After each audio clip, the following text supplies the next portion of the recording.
Bon, mais pour le karaté, le long du Congo, je peux dire le premier sport. Ce qui est chaque sortie à karaté, tout le monde ne peut pas battre. Pour ramener que toujours médaille.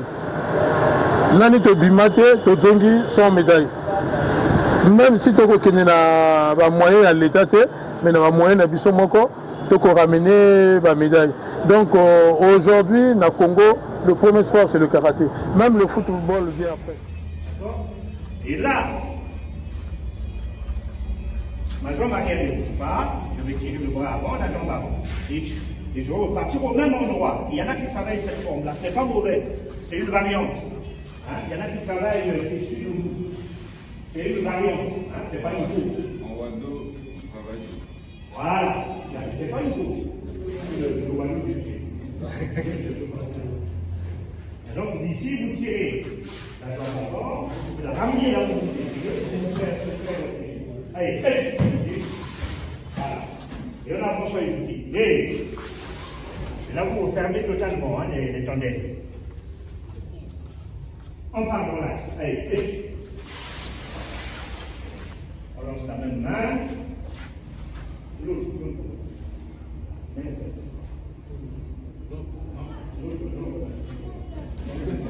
Voilà. Et on attend que dans la vérité. Allez, H. On y va aller. Centre. Voilà. On arrête là. Il y a déjà beaucoup de choses à faire. Mais actuellement, Maître Moussa Ali, directeur technique national de la Fédération congolaise de karaté.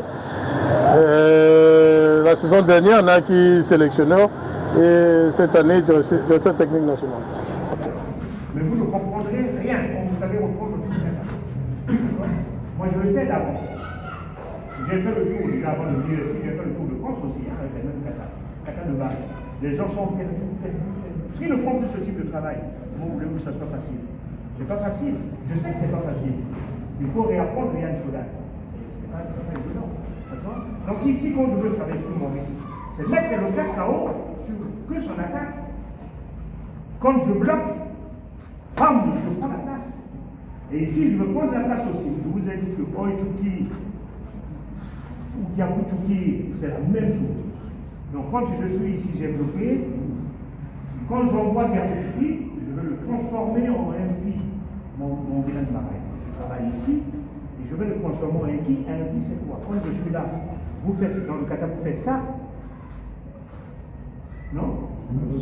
Alors, mais cette partie-là, elle sert à quoi? Voilà. Donc quand je suis ici, je vais le transformer. Je vais transformer cette partie-là. D'accord? Et ici, le bras qui revient vers moi, je vais le transformer en figure.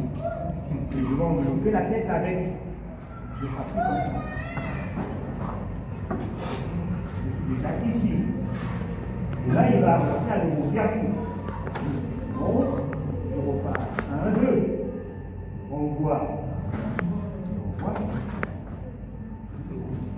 Ce que je vous dis, je ne sais pas si vous avez vu, le dernier stage que j'ai fait en France, je l'ai fait avec Thierry Massy et Tapol.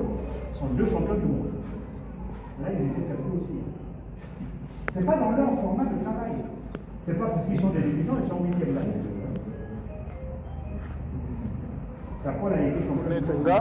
Maintenant, bonheur honnête, tout le monde a fait ça quand on a mboka mususu, na ba gloire mususu, na Congo côté na biso ya libongo te.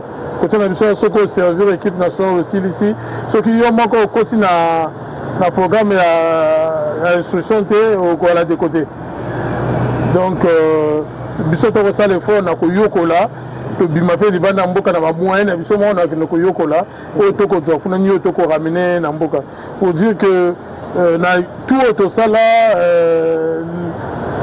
décoration nanité na niveau sport nanité au nom va reconnaître biso officiellement net va reconnaître que ba Yaoundé 72 nanité. Moi j'arrive tout de suite sur mon objectif. Normalement, quand il attaque, tout de suite bloc. Voilà. Et quand il bloque ici, normalement, je te rends, nous, on a ce qu'on appelle MT, c'est ça. Donc la même technique, elle passe. Quand on bloque, on dit, je passe en dessous, et renvoie. Et reste la prochaine. Et là, c'est pareil, vous avez eu le rassemblement avec et attention ici. Faites attention ici. Vous pouvez passer le temps. Le temps est quasiment tout. C'est-à-dire quand je bloque ici, je suis là. D'accord? Et quand je pars sur Yakou et les deux sont enchaînés. Voilà. Et là, quand il revient, boum, je repars sur lui. Voilà, quand je pars là, normalement, il bloque là, je descends dessus. Il renvoie. Je pars et je finis. Donc, si vous avez un pied au hasard, blocage, un pied, je renvoie, je repars. Les bras sont souples.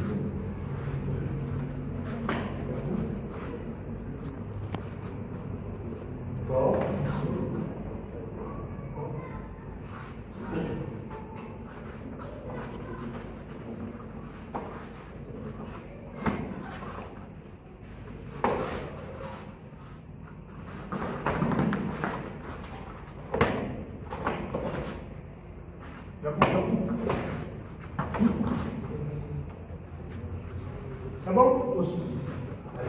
Mes chers internautes, nous voici aujourd'hui na Nicole Oba, naï Kokutamana Maître Moussa et à karaté pour te parler na sport en général et puis te parler na karaté où azali enseignant azali ko kamba bana awa na salle moko na kata Nicole Oba. Donc pour d'autres personnes Oba ningi ba contacter na pe na kala club na bango na kala site na bango. Tout ça, l'émission pour nous parler na sport où ils allaient pratiquer. Mon numéro est là. Je suis disponible pour tout le monde. Na pesi mbote na maître Ata, na pesi mbote na maître Pilipili, na pesi mbote na maître Paul, na pesi mbote na président Jida Sambende Ngeso le Koulebe. Alors j'en ai besoin. Il y a des sponsors, on a des partenaires pour que accompagner na Italie visibilité. Il y a sport, notre émission terrain des sports, karaté, judo, boxe, armation pour valoriser. Mais il y a aussi un partenaire pour accompagner pour nous visiter le site, pour nous bien interviewer bien par rapport à la distance où la clé Bazali et le partenaire accompagner. Merci beaucoup. On est ensemble, président. Attends, la PCO, Moté, président de la fédération, la mission Yajido, la PCO Moté Koto, vous allez pour l'émission. Pour la première partie de l'application, la partie gauche de l'application, vous menez un partenaire. 2 heures de.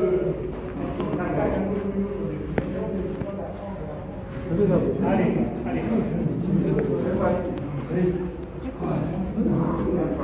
Local, vous mettez le MDG.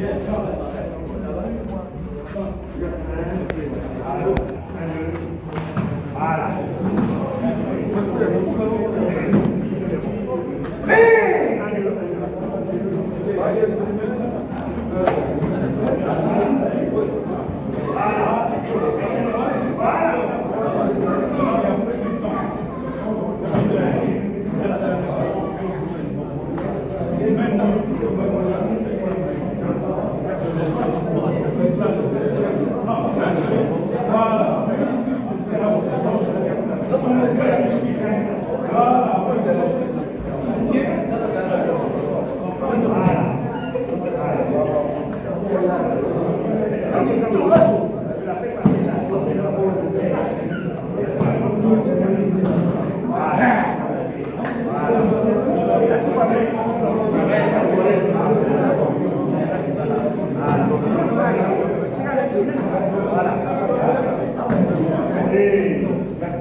Bon, ben, Maître Moussa Ali figure moko à comment le la icône et à karaté pour ne pas parler de moi na nani Maître Moussa akoli na kati ya karaté na bandi karaté na bomwana na côté équipe nationale na depuis naki cadet junior senior et na silisi carrière na kati équipe nationale.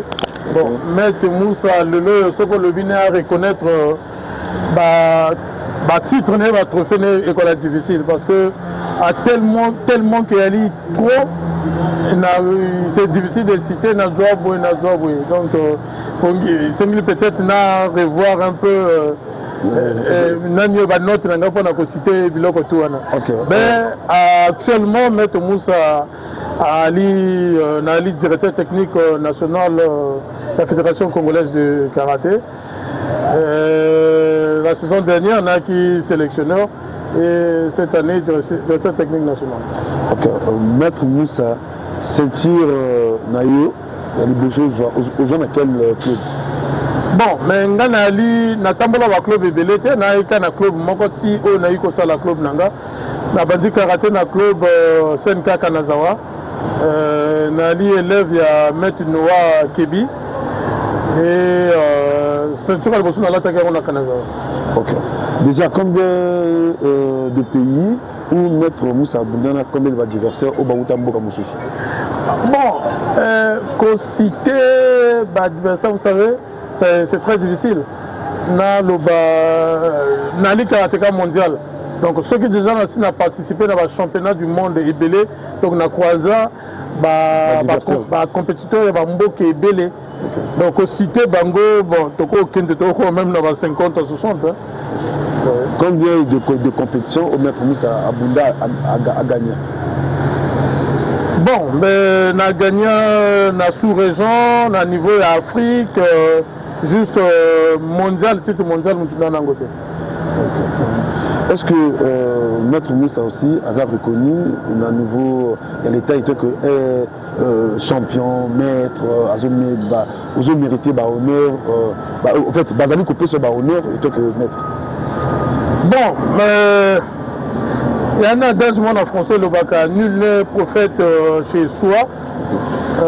Dans le monde de karaté, on reconnaît na ministère de tutelle va reconnaître nga maintenant bonheur honnête tout le monde na ba pesa kana ba mboka mususu na ba gloire mususu na Congo côté na biso ya libongo te côté na biso soko servir équipe nationale aussi ici ce qui yo moko côté na programme ya instruction te au ko la de côté donc biso to ça l'effort na ko yokola to bimape libanda mboka na ba moyen biso mo na ko yokola o to ko jwa kuna ni to ko ramener na mboka pour dire que na tout auto sala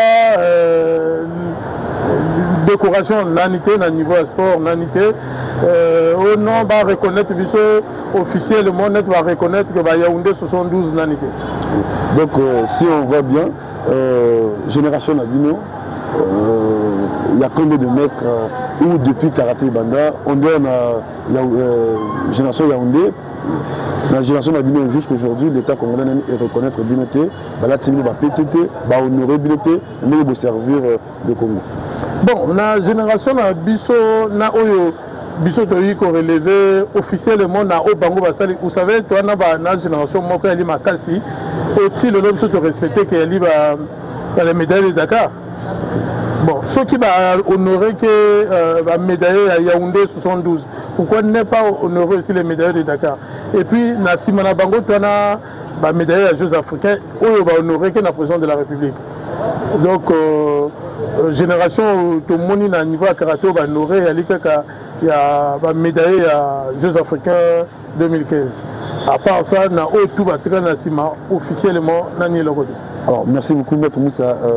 Au côté de la caméra, nous, envers les autorités, pour le sport, pour la karaté en fait. Bon, mais pour la karaté, le long du Congo, je peux dire le premier sport. Ce qui est chaque sortie à karaté, toujours ne m'a pas combattu. Pour ramener que toujours médaille. Nani to bimate, to jongi sans médaille. Même si tu as moyen à l'État, mais dans moyen à Bissomoko, pour ramener la médaille. Donc aujourd'hui, dans le Congo, le premier sport c'est le karaté. Même le football vient après.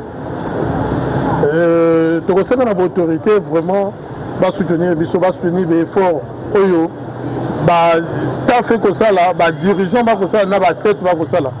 Donc banda préparation macro cycle ambition va faire 8 mois. Na 8 mois on a tout doit aider à ministère de l'autorité.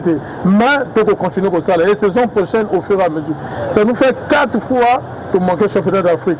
Tu as qui qualifié difficilement dans le championnat du monde, mais tu as qui t'es faute de moyens. Oui, donc championnat du monde déjà pour la qualifier.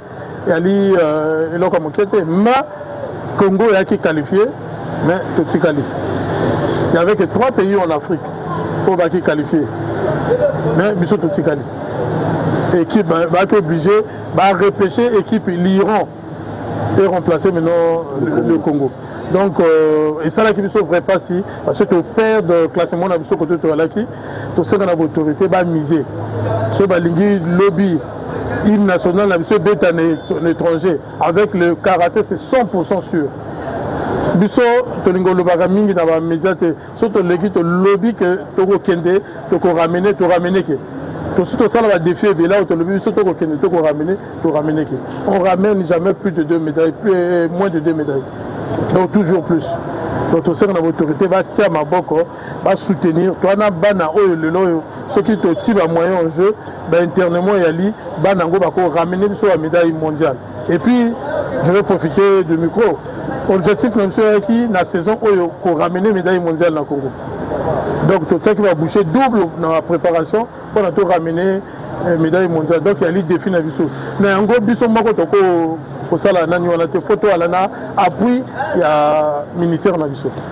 Alors, Maître Moussa, on a battu peut-être au Baébi, le règlement, il y a karaté. Karaté et bandara dans quelle ceinture, et suivant dans quelle ceinture, et comment ça s'appelle, le mouvement de karaté, ils ont combien de mouvements par rapport à la catégorie, et karaté, ils ont combien de catégories? Bon, le karaté déjà, il y a banda mototou, il y a Yakaboué, après il y a la ceinture blanche, et puis il y a la ceinture noire. Donc le karaté et souka, karaté, vous savez karaté, il y a karaté 2. Karaté 2. 2 on a la voie. C'est une voie vers l'infini. Quand on a le bâtiment, au cours de ça, c'est difficile. Il y a kaka. Espérons que ça vienne sur terre, on te rattraper que biso et on a tout arrêté.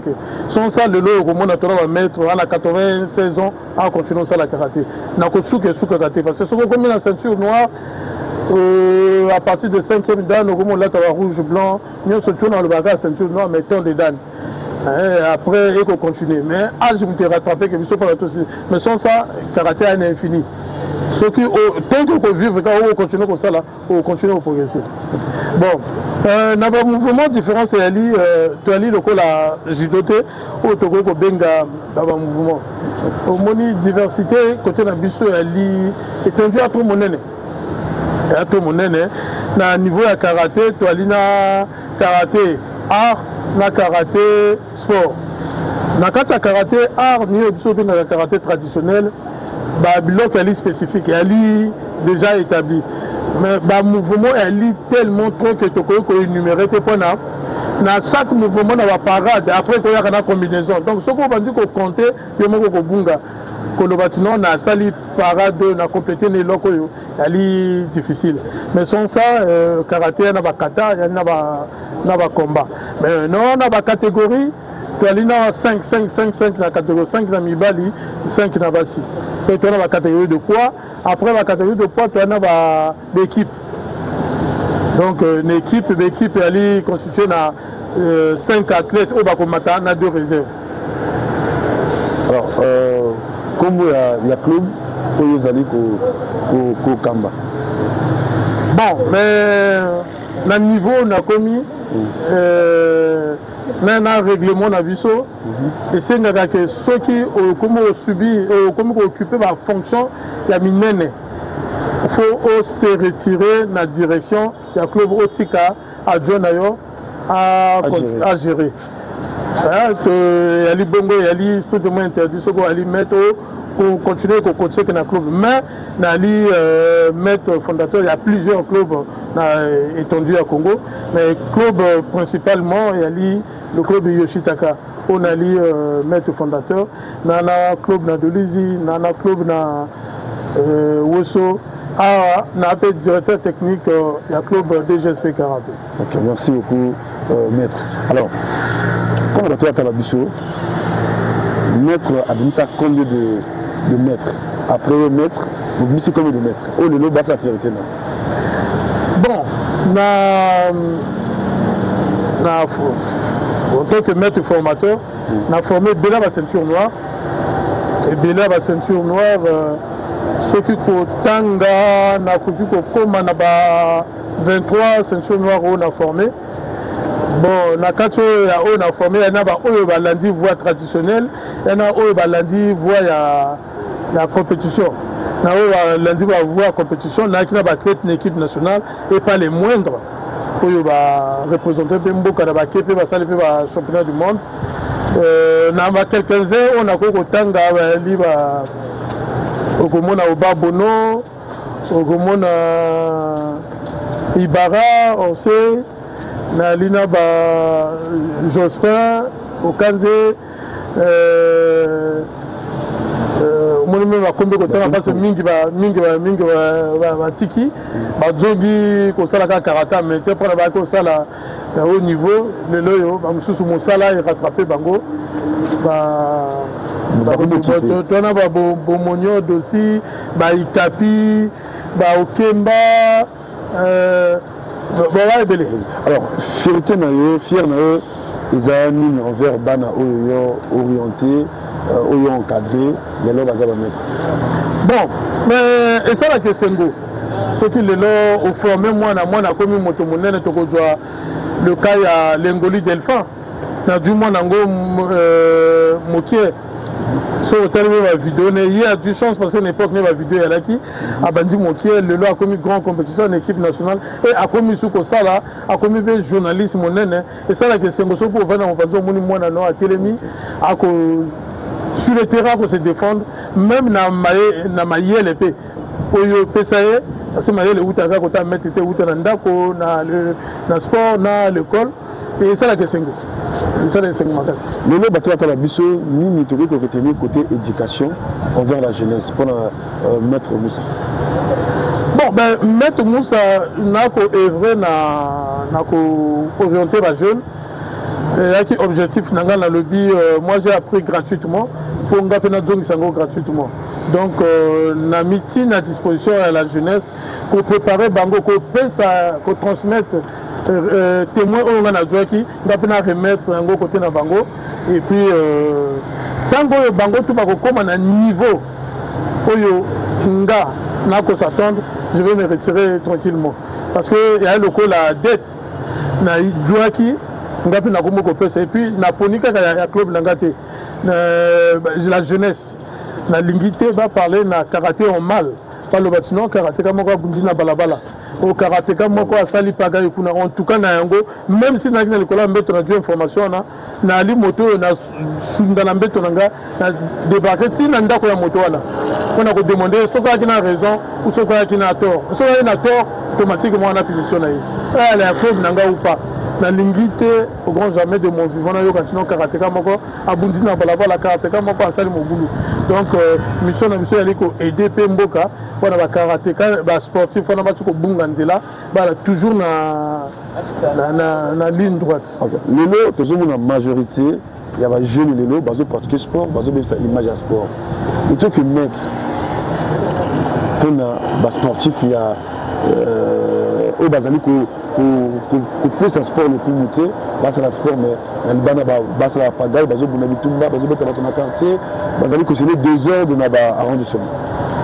Bon il y a le bosso ko banda pagaille on est utaka wapi pagaille on est utaka na ba ligue oyo ba ko sala contrôle ya ba club na bangote vous voyez na kati ya ba quartier comme moto ake na club moko ayokoli 2 ou 3 mouvements abimi kuna ake na mopanzi moko a former club a comme komi benga maître bon il y a kuna asala ki asuka na ceinture jaune na ndenge ya molili yake alati ceinture noire na asali club moto wana akonseigner nini na bana oyo bakolanda ye okomona jamais sportif ya haut niveau akotambola na balabala apanzi maboko boye okomona jamais sportif ya oyo akoparticipe au niveau atambola na balabala na kimono ne apparent asimbi boye ou alati kimono atambola na balabala c'est strictement interdit osunda na likolo tatami olongoli kimono otina sac soki wana sac to attaché kimono no ok na ndako mais soki omoni moto akomi kolata kimono na balabala ati ceinture et c'est très difficile à la club moko reconnu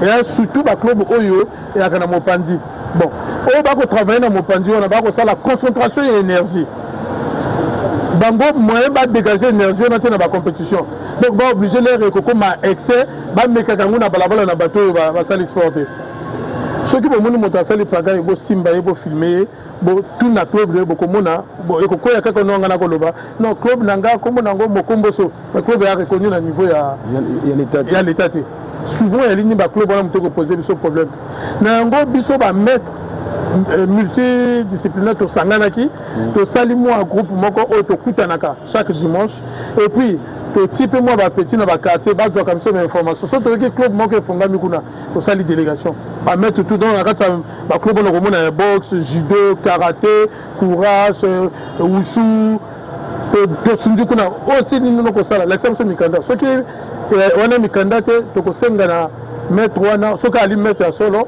atangi club wana a dû l'élève on a transféré dans un club moko reconnu ce que asali bongo te prochainement to ramener dans la police ce qui a insisté to yi maintenant que ça là et tumba ko l'accès et tumba na kasa club ce qui a pratiqué dans notre bon comme il ali mettre bon to cette capacité non ce ko ali près na ko défendre venir voilà, merci beaucoup Maître Moussa, merci beaucoup Bato Bazola Nabiso, cette émission est créée pour valoriser, pour mettre en visibilité notre sport parce que la jeunesse d'aujourd'hui Bazo un peu image il y a sport et on va créer une mission pour mettre Bapisabiso. Alors dans la question au la tenue pour vraiment karaté la catch nini okoki ko pesa biso explication na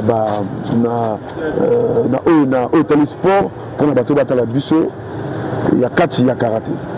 Bon, na karaté biso to ko insister na eloko moko aujourd'hui mingi bako bunganzela bakomi trop kotala kaka na ba télé balimba reproduire mabiloko les kana télé les télé ali ba scénario ali ba scène montée na biso na karaté na saison oyo toko tia to beti 7 ans na likambo etali formation photo zonga na ba source de banda donc il faut karaté traditionnel et les cas parce que na kasa karaté traditionnel maloba ele belete mais na kasa karaté sport maloba ebele ba club mingi ba komi ko miser kaka na karaté sport.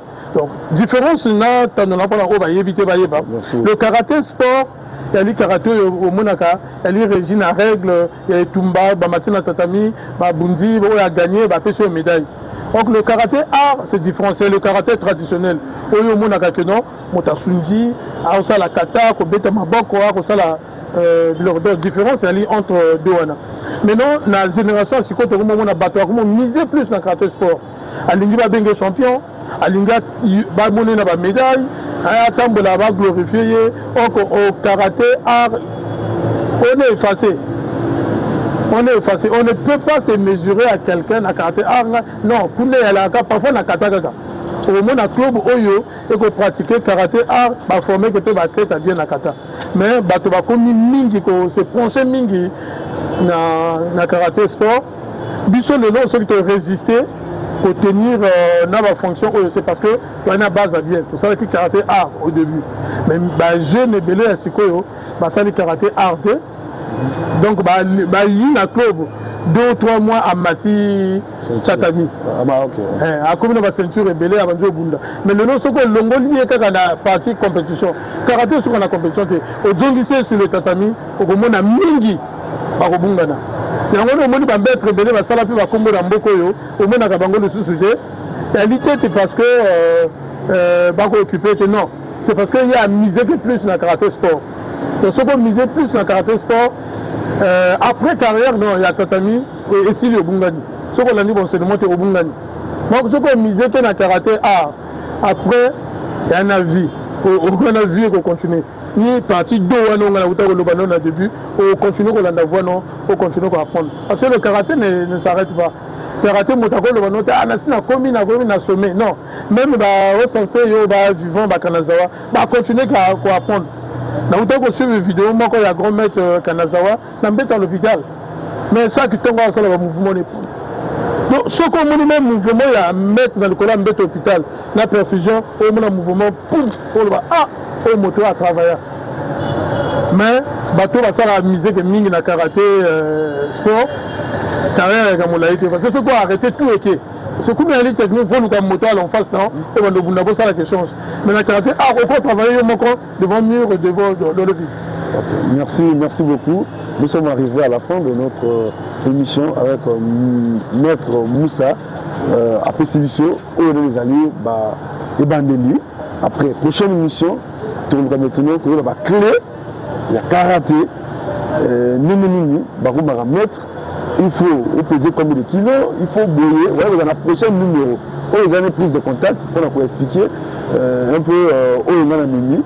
Na côté na ngapi na mo zone ngapi faut faire la recherche pour que na poser la question il y a bien monsieur sur le cas qui est là alors toi que maître toi qu'enseignant nous ne connaissons que le bas pour que tout cabona bon mais merci beaucoup message nanga ali na ba pratique wa karaté karaté ou kimono et la kaka décoration dans côté karaté ça se pratique hein que le karaté ça se pratique qualité que la canne sur les réseaux sociaux pour critiquer que le karaté ça se pratique. La Ligue départementale de Brazzaville a lancé travail d'ensemble chaque samedi ou dimanche tout ça endroit tout sangana tout ça la échange parce qu'on est arrivé à un niveau où tu comme va mettre de même à quoi Alexandre sur l'autre. Donc, tout ça travail d'ensemble. Mais tout ça va travailler ensemble.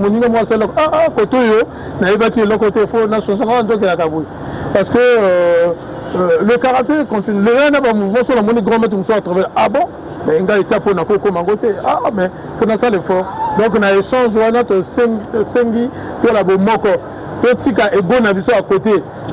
Tout zonga na karaté. Là pourquoi ça la pas na moto, ça la pas na yo. Donc ensemble tout ça va travailler d'ensemble à chaque dimanche wana et qu'on permettre biso de faire la vision monsieur. Merci beaucoup. Merci. C'est gentil. Merci beaucoup. OK. Voilà. Mes chers internautes, nous voici aujourd'hui na Nicole Oba, naï Kokutamana, Maître Moussa et à karaté pour te parler de sport en général et puis te parler de karaté où ils enseignants, ils Kokamba Bana Awa na salle moro na Nicole Oba. Donc pour d'autres personnes au Baningi ba contacter na pe na club na bango, na site na bango, tout ça la émission pour nous parler na sport où ils allaient pratiquer. Mon numéro est là. Je suis disponible pour tout le monde. Na possibilité na mettre à terre, na possibilité.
Je tire sur le côté, je tire quand j'arrive à la certaine